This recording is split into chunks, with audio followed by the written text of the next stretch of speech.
Hey, look at you. Once again, you have dropped right into Hella Vella. How you doing? You found yourself another Lawless interview here where I interview Kindle Vella authors. Uh, and you have found Jennah Casey. How you doing, Jennah? Doing good. Hi. Well, you probably know the drill. In fact, I know you know the drill. Here it comes. When did you first start writing? This is kind of a tricky question because if you want to get really far back, my first ever book was a book about a butterfly. Back when I was like, I don't know, 6, I guess. Okay. Yes, it was. I drew it myself. I wrote it. It was everything. It was very handmade, but I had done all the work for it, you know? It How was about wonderful. it was about a butterfly. I don't remember her name. But she didn't have any friends. So she knocked on every door of the butterfly neighborhood I and was like, see. "Hey, will you be my friend?" And none of them wanted to be her friend until the very last house. That butterfly wanted to be her friend. So she got a friend in the end. But That's good. I wouldn't say I actually started writing seriously until I was about 12.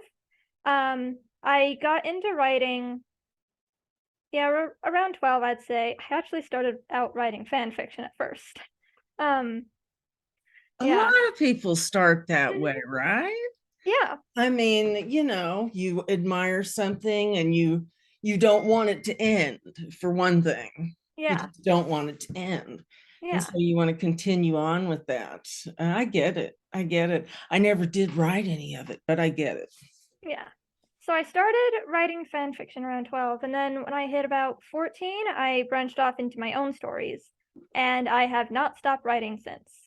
So, Really? yeah. All right. Well, so I don't know how old you are now, but you look quite young. I'm going to be 22 in about a month. Wonderful. Well, I love these young voices. So, when did you hear about Vella and how did you hear about Vella? So I heard about Bella from my mom, actually. She's been a big supporter of my writing. She really has wanted me to get my stories out there, and she's been very supportive my entire life.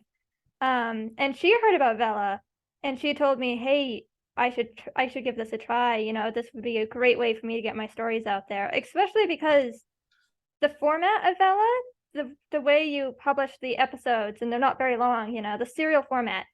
That is exactly my type of writing.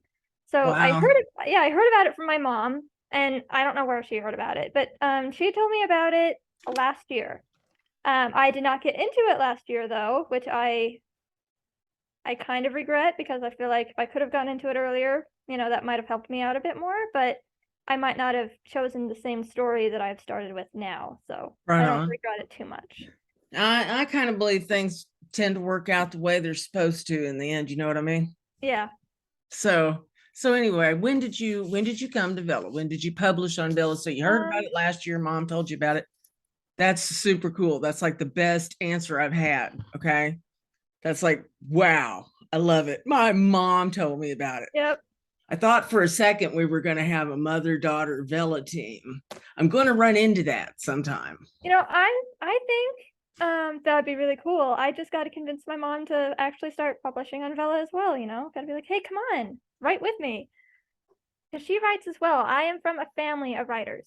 Oh, really? Yes. My Oh, mom well, do writes tell. and my sisters write. So my mom is actually she's a book coach. So she's helping people get their stories out there. And then I have a younger sister who also writes. She just turned 18. And we all do Nano together in November. That's so wonderful. Yeah. That's wonderful. That's amazeballs. And your sister's 18 Yes. and she's writing also. What does she write, huh?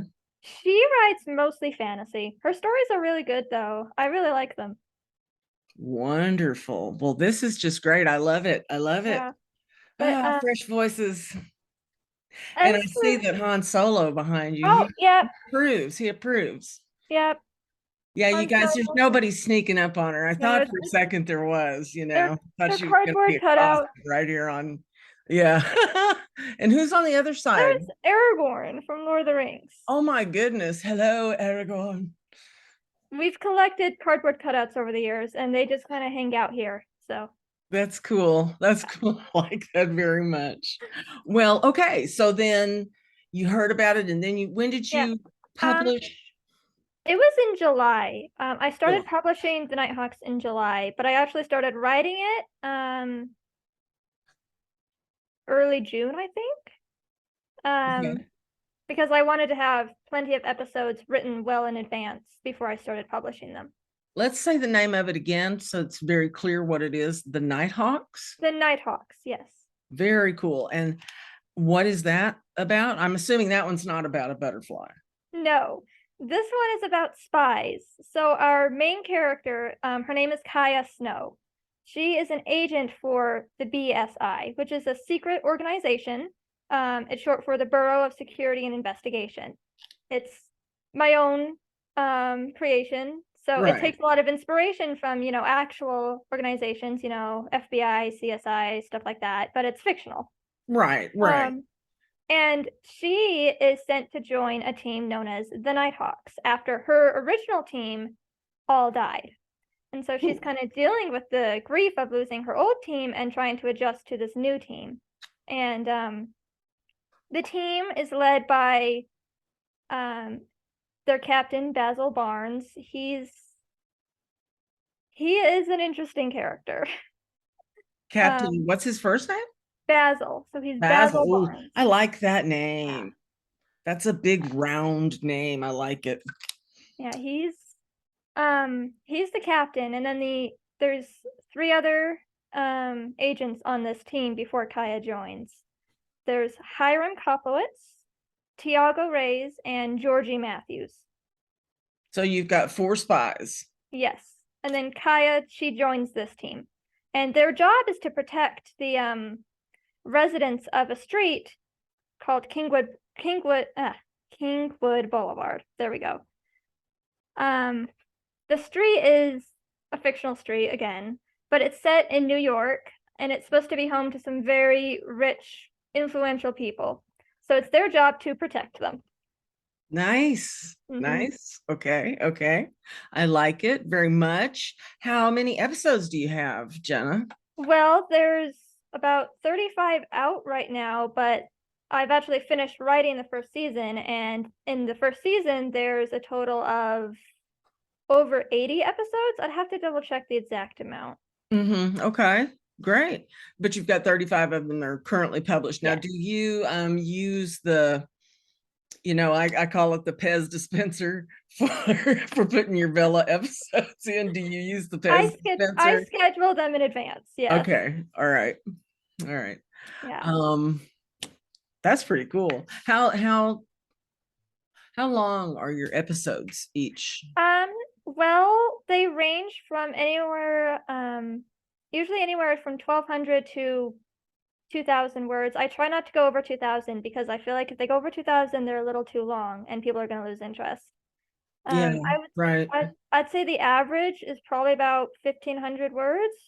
Yeah. But they vary. There's some that are longer and some that are shorter. I just try to make sure they're less than 2,000. And if they do go over 2,000, I split them up and do a part 1 and a part 2. Yeah. Okay. That's very smart. That's very smart. We didn't know that stuff going in. Last year I was in September. So I wasn't in the first people. The first people were in July when they lit it up. But we learned, and that's what serial readers tend to want, apparently. Okay, just from the observational experience of the past year. Okay, they tend to want episodes that are shorter. I know I myself want them shorter, even though as a writer I can just sit there and all day long, hand out 5,000 word episodes. Yeah. But as a reader, I don't really have the patience for that, and I am astonished to find that out about myself. But I've actually done a bit of a study on that, on how readers will take to how long the episodes are. Most readers tend to lose interest if it gets past 2,000 words. Now, they tend to lose interest more around 1,500 words, but if it's an interesting episode with a lot going on, that'll keep them interested for a little bit longer. But if you go Right. past 2,000 words, you're really going to start losing interest. But funny enough, you can have an episode that's longer than that, divide it up, have it be part 1 and part 2, release both of those on the same day. And even though it's the same amount of words, because you divided it up, it's easier for them to understand and they'll just keep reading. I understand. I know. I mean, have you seen the meme around that's going around? And it's got, a guy up there saying, "Hey, here, watch this 9-hour long movie about blah, blah, blah." And the guy goes, "No, I'm not watching no 9-hour long movie about blah, blah, blah." And then the bottom one is like, sits there and binge watches 9 episodes, Yes. 55 minutes each of this. Yes. Yes, You divide it up and people will read or watch hours of the same content, but because it's divided up, they can rationalize it better.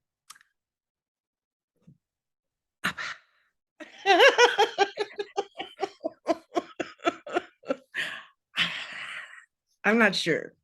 I'm not sure what's going on with that, but I know I see the phenomenon, but I do not understand the phenomenon, right? I think it's a commitment thing. You can trick yourself into thinking, well, if I only watch one episode, that's only 20 minutes or whatever. But if I can't watch a 2-hour movie, but then you'll watch, 4, 6 episodes and it's roughly about the same time, but it's less of a commitment, It's you can trick yourself into thinking it's less of a commitment because it's a shorter amount of episodes. Well, I mean, sounds as solid as anything. I mean, well, so this is marvelous, Jennah. Do you plan to remain a writer and earn your living being a writer? Yes, that is absolutely what I'd love to do. I have so many story ideas. The Nighthawks is my main one right now, but I have so many. And I And have you've got a whole lifetime ahead of you to tell it. I'm so excited for you. I'm just like, yes. Yeah, this is really what I want to do, and it's what I've wanted to do for a long time. I've always had a passion for stories and writing, and my characters, they've been my friends my entire life, And so I want to share that with the world. I want other people to be able to, I don't know, connect with my characters and my stories, at least partially the same way I have, because they've been such a big part of my life. I'd love to share it with other people. That's wonderful. That's wonderful. Well, I definitely am going to get to know your characters. It will be my privilege. So now I'm off my bead, man. All right. So when did you hear about Vella, blah, blah, blah? You published up the Nighthawks and you've got 35 episodes and they're about 1,500 words each. We talked about that. And so I guess next I will ask you, my dear, since you've been out there on Vella, you're writing on Vella, you're having some success on Vella. Wait, I have one more question. How are you enjoying the social media community, honey? Okay, I'm mostly on Facebook for it. I'm in a lot of Facebook groups. I Uh-huh. have found the Vella writing community to be one of the friendliest, nicest writing groups I have ever met. They're great. The Vella community has been so welcoming, so warm and friendly. It's been the best community that I've actually become part of recently. Everyone is so nice.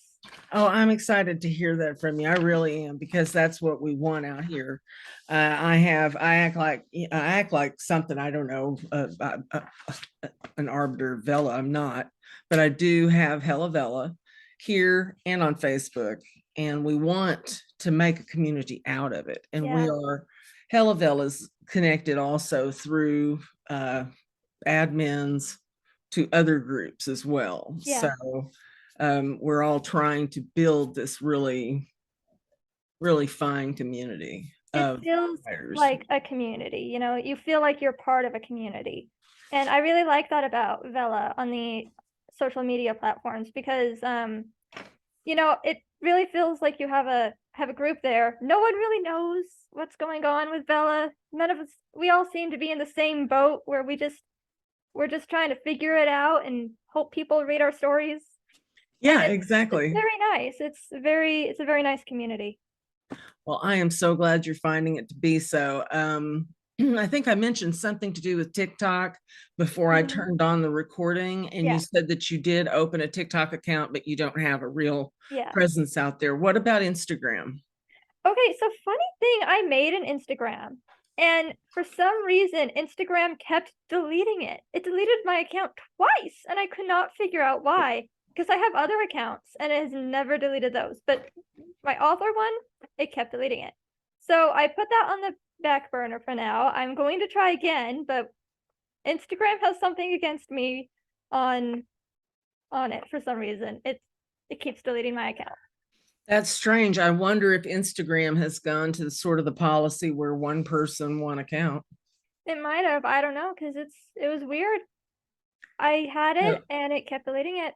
So That's what Facebook did. I know from a couple of other authors who tried to put up author accounts in addition to their personal account, and it deleted it. So could be they're going to that. Actually, they are owned by Meta, are they not? yeah, Okay, that's most likely what's going on. You might have to go in and just alter the account you have. I'm thinking that's what I'm gonna have to do. Yeah. Right, right. And then just shape it up for your, clean it out, sweep it out, and shape it up for your author account. Yeah, that's what I'm thinking I'm gonna have to do because otherwise I think it's gonna keep deleting it. Actually, there's a lot of benefit to that, Yeah. because it'll be an older account, so it'll be trusted to do more things. It'll be by the algorithm, Yeah. right? It won't be in the sludge pile that the brand new accounts go into until they're checked over and checked over twice to see if they're real. Yeah. So, all right. Well, before I go to my next question, I love that hoodie you are wearing. Oh, yes, my space hoodie. It Yeah. is awesome. Where did you get that? I got it for Christmas years ago. So I'm not actually sure.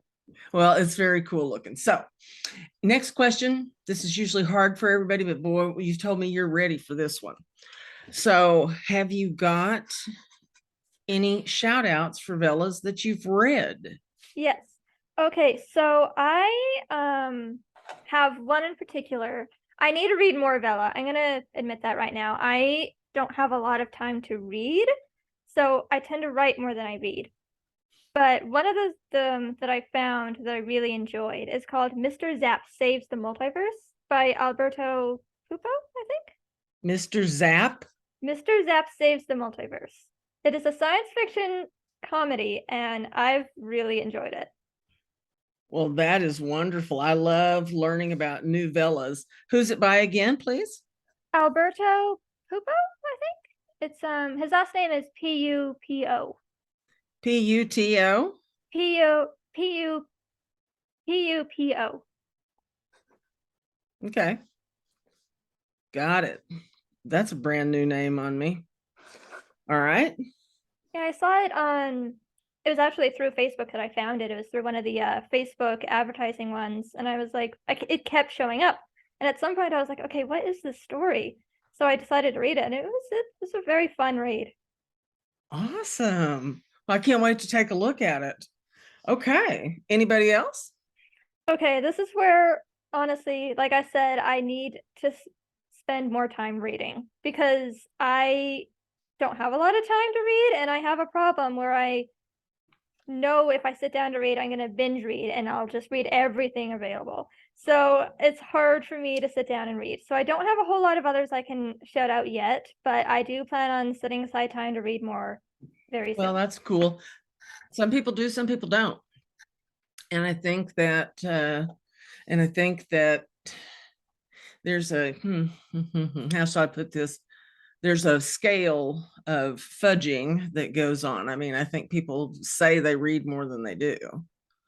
Because I mean, you have to, my God, by the time you do your social media and you do your writing, your editing, your proofing, your uploading, you know.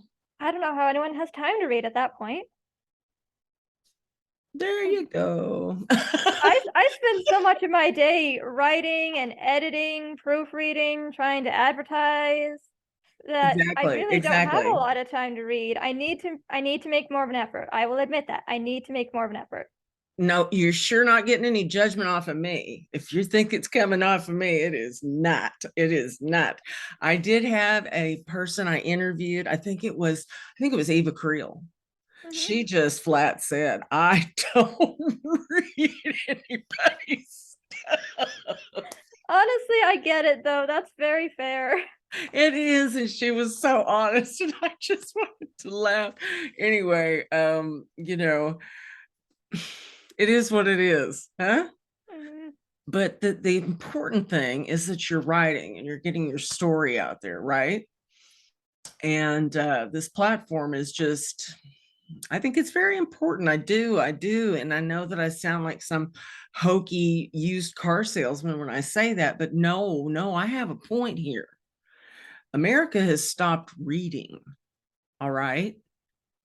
I mean, the average person, you walk around, you ask people, when's the last time you read a book? Oh, high school, college, maybe, if they You should didn't not. fudge that. You should ask my family because they are reading like all the time. Yeah, well, that's But different. I they're mean, like they read more than I do. We go to Barnes and Noble about once a week, and they always get a new book. And I will admit I have maybe bought a book every few months because yeah, I do not read as much as they do. but that's unusual. Okay, so you're from a family of Yeah. weirdo readers. I got it. Yes. Right, Mhm. there you go.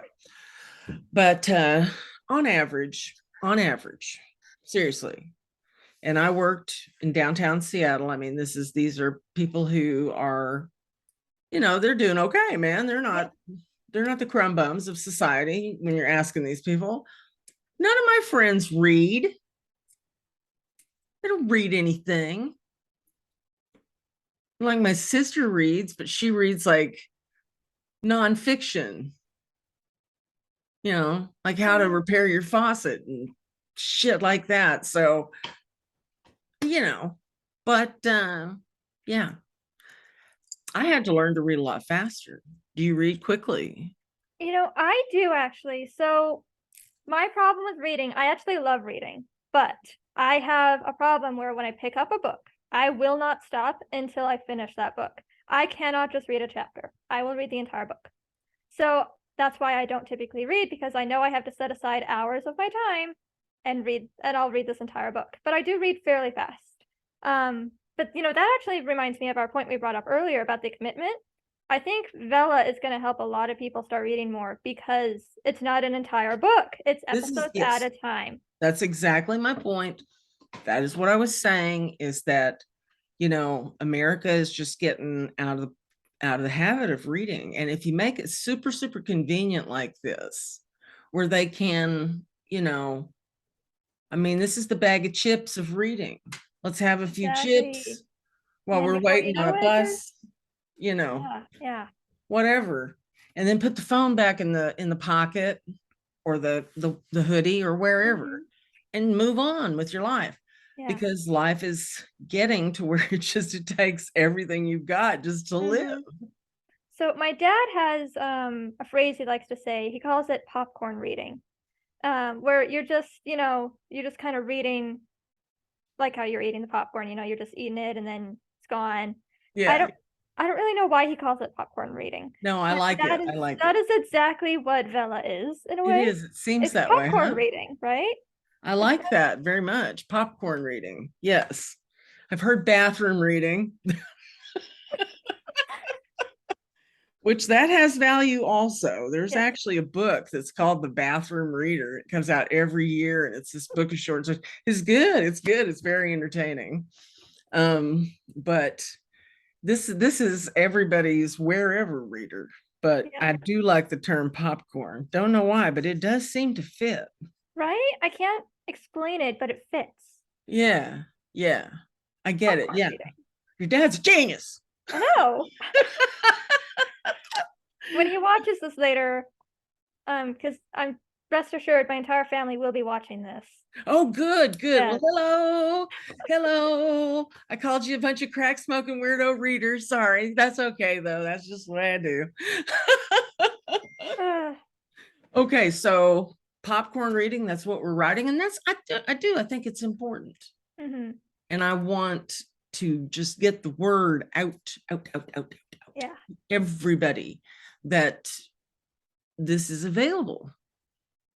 This is pretty cool. Yeah. Because there are other platforms, there are other serial reading platforms, but they're not ours. They're not from the US. They don't originate out of the US. I don't believe, the bigger ones anyway. But this one does, and it's kind of cool that we have it. So last question is, if you were made CEO, queen even, of Vella, what would you do to improve the platform for the readers and the writers? Okay, well, first of all, I would find a better way to organize it. I feel like Vella as a platform is very disorganized. It's so hard to find books. You know, I think it needs to be organized better. I think there's got to be an easier way for people to find what they want to read. You know, because, okay, in my experience, because I'm writing a spy story, there's actually not a lot of those out on Vella. But say No. someone wants to read a spy story, well, they're going to have an awfully hard time finding it Yes, because they are. they don't really, there's nowhere to really go for those. I think they need to have a better way to categorize the stories and maybe have more categories in general. You know, I feel like we need more genres for people to look into so they can find those stories that they want to read. I also think the visibility needs to be a bigger thing because Vella has very little visibility. You see it on the Kindle app, and it's just one of the little things there, and you can click on it, and then it opens up Vella. And because it's so small, I think a lot of people just don't even know it exists yet, you know? And I think the more visibility it gets, the easier it'll be. But I really think visibility is a big thing. There needs to be more visibility. So you would go to your design team and you would say, or your ads team, and say, just get this in people's face. I think it would help if it was more in people's face. Yeah. Yeah. Every time somebody opens up Amazon and they want to buy shoestrings, I want them to be able to see that there's Kindle Vella here for you, right here, right here. Right here. Yeah. No, Yeah, exactly. I think if they just had it, you know, maybe a easier to find on the Kindle app, you know, if somewhere bigger on the Kindle app, or just if they advertised about it more too, because it doesn't have a whole lot of advertising from Amazon or Kindle. So I think if they just put more out there, that would really help. Now, did you already tell me what your mom writes? My mom, she can never decide what she wants to write. That's the thing. But Oh, she writes fantasy too, I'd say. She I writes mostly see. fantasy. Okay. So NaNoWriMo, all three of you gals turn out your novels. Yes, we all get together for Nano. We buy the hoodies. This is not one, but we do have NaNoWriMo hoodies. And we all write together, and it's really fun. We've done this for about 3 years now. And it's really Oh, fun. that sounds amazing. It really does. That sounds like a lot of fun. It is. Okay, so but you got to tell mom, don't just tell me about no Kindle Vella. You come on out here. I'm trying to convince them to join me, both my mom and my sister. I think they would have a lot of fun. Yeah, I think so too. And so is that it as the CEO? Just extend and increase Well, visibility of the platform? for writers, I think it would be nice too if there was well, it'd be nice to know a little bit more of how things worked. Now I know why they don't really let us know.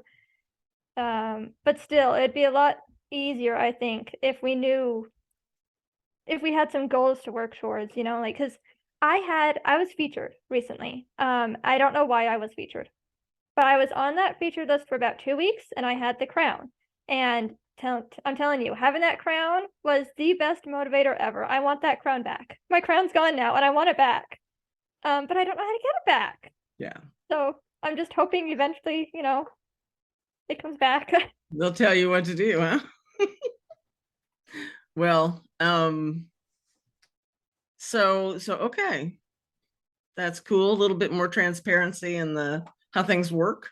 I also think something that could be fun is if they did, I don't know, some sort of events to promote it more, like for the writers, if they could do some events for the writers for their stories to be out there more, maybe featured in specific genres, like these are the featured in fantasy, these are the featured in mystery, instead of just all featured, you could have featured for the specific genres. I think that also might be a good idea and could really help. Yeah, I think so. But that's been brought up before for sure. By people for this this particular question. So certainly not out of the ordinary. Well, my dear, that's about it. Okay. Except one last thing. Since I will be putting a link to your work in the description for this video, what would you like to say to folks who are listening to this? And obviously they look at you, they hear you, they see your energy, they want to click on that link. What would you like to say to them?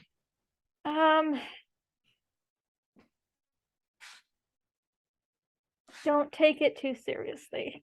Enjoy the story, but take in mind it's supposed to be a little goofy. So okay. Okay, so don't take it too seriously. It's a goofy story, yes? It's supposed to be. Yes. Now, it's obviously I would like it to be it's not it's not mainly comedy. It's just it's got a lot of humor in it. So, it's got more serious aspects to it, but also, don't take it too seriously. It's supposed to be fun. Have fun. Yes. Okay. Well, fair enough.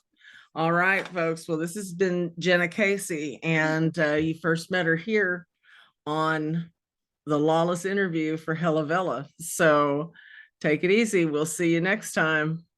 All right. Say bye. Bye.